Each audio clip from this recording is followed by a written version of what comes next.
Olá, sejam todos bem-vindos. Nós vamos falar hoje já daquele meu desafio de 12 livros para 2019. E na primeira semana de janeiro, já li um dos livros do desafio, que é o livro de reportagens sobre a Hilda Rist, Fico Besta Quando Me Entendem, organizado pelo Cristiano Diniz. Depois da vinheta a gente vai conversar sobre esse livro. Até já!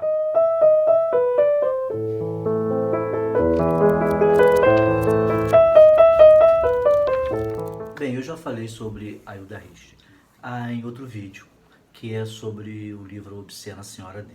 Então eu não vou dar maiores informações, vou deixar o link aqui na descrição, vocês vão até o outro vídeo, eu falo um pouquinho sobre quem foi Hilda Rist e depois quando ela nasceu, etc. Depois de assistir aquele vídeo vocês voltem aqui. Neste livro, Fico Besta Quando Me Entendem, é um apanhado de reportagens desde a década de 70 até 2003, das entrevistas que a Hilda deu, ou em encontros que ela foi, ou em programas que ela participou, ou na Casa do Sol, que foi o local que ela se mudou aos 30 anos de idade, ou quase com 30 anos, justamente para fugir da agitação, mas queria criar, queria escrever. Então ela parte para a Casa do Sol, no interior de São Paulo, e aí ela se dedica realmente à literatura. Por intermédio das entrevistas da Hilda, a gente vai percebendo que a sua literatura sempre foi voltada para a questão da morte, para a influência marcante do seu pai em tudo que ela escreveu. Ela, em todas as entrevistas, deixou isso bem claro. O pai dela era um poeta e que enlouqueceu. Isso marcou muito a Hilda, porque quando ele enlouqueceu ela tinha 4, 5 anos de idade, e ela idealizou um pai, e a partir de então esse pai influenciou muito tudo, segundo ela, tudo que ela escreveu. Ela chega a dizer em uma das entrevistas de que, como ele era poeta, ela queria, ela devia isso a ele, ser tão boa poeta como ele foi. Então, por isso ela se dedicou tanto à poesia. Ela vai contar aqui, nessas entrevistas, várias passagens tanto da sua vida pessoal quanto da sua vida de artista, de escritora, de poeta, e ela também escreveu para teatro. Hilda diz que ela teve experiência de ouvir vozes, foi na década de 70 também, em que ela leu uma entrevista de um sueco, de um artista sueco, que foi gravar o Canto dos Pássaros. Quando ele foi ouvir a fita, ele ouviu várias vozes de amigos que já tinham falecidos. Então, ela resolveu fazer isso também na Casa do Sol, fez, e segundo ela, ela também ouviu vozes de pessoas que ela conhecia. A partir de então, apesar de nunca ter dito que era espírita, de não ter religião nenhuma, ela passou a acreditar que existia, sim, vida após a morte, que existe um outro estágio, e que ela, ao chegar ao fim da vida, conclui que ela tinha uma missão aqui, tinha um objetivo, que era escrever, que era fazer um bom trabalho. Hilda também dizia que tinha pavor de morte. Ela deixa isso bem claro em várias entrevistas que ela deu. Por isso que ela fala tanto da morte.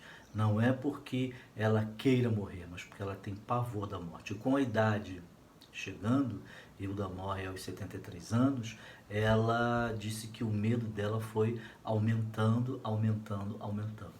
Era uma pessoa que muitos críticos consideravam no mesmo patamar de Guimarães Rosa, justamente por colocar a palavra de uma outra forma, de criar uma linguagem diferenciada, ficando acima, vamos dizer assim, ou num outro nível dos escritores brasileiros. Não que os outros sejam inferiores, não é isso que a crítica diz, mas realmente tanto ela como Guimarães Rosa eram diferentes.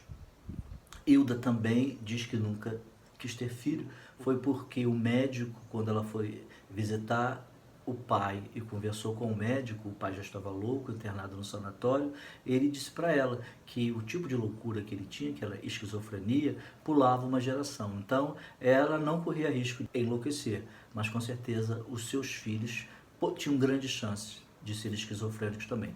Por conta disso, ela, apesar de ter casado e depois se separado, ela não quis ter filhos. Eu vou ler para vocês aqui algumas passagens que eu separei deste livro.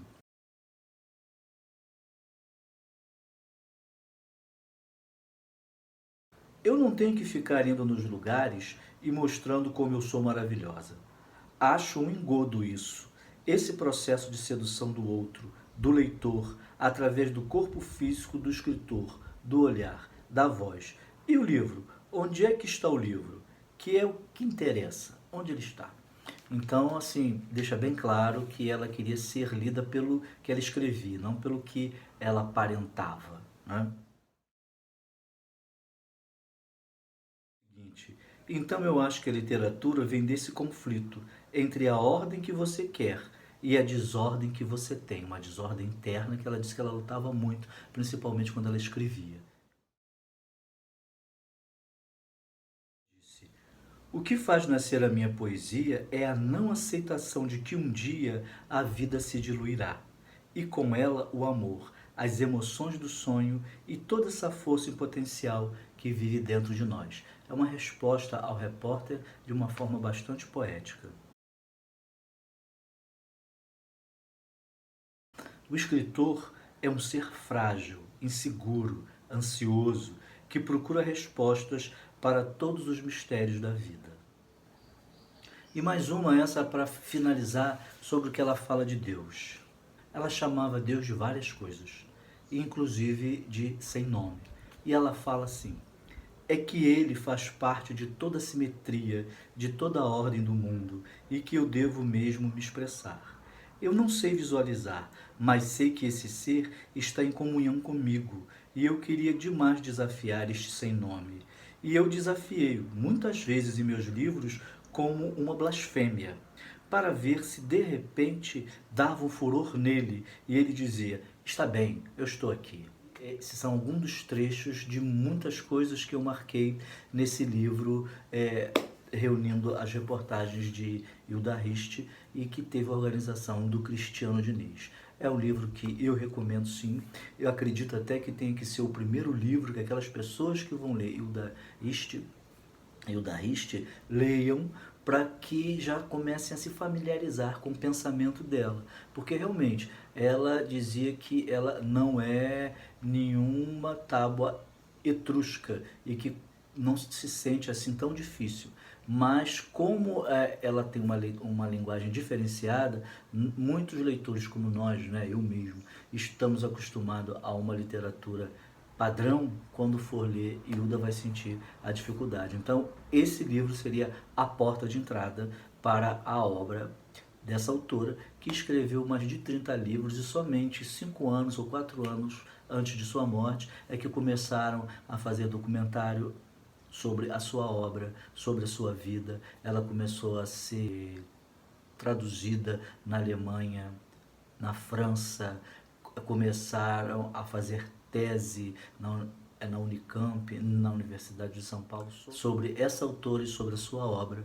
Uma autora muito boa, uma autora assim, de primeira qualidade que eu recomendo.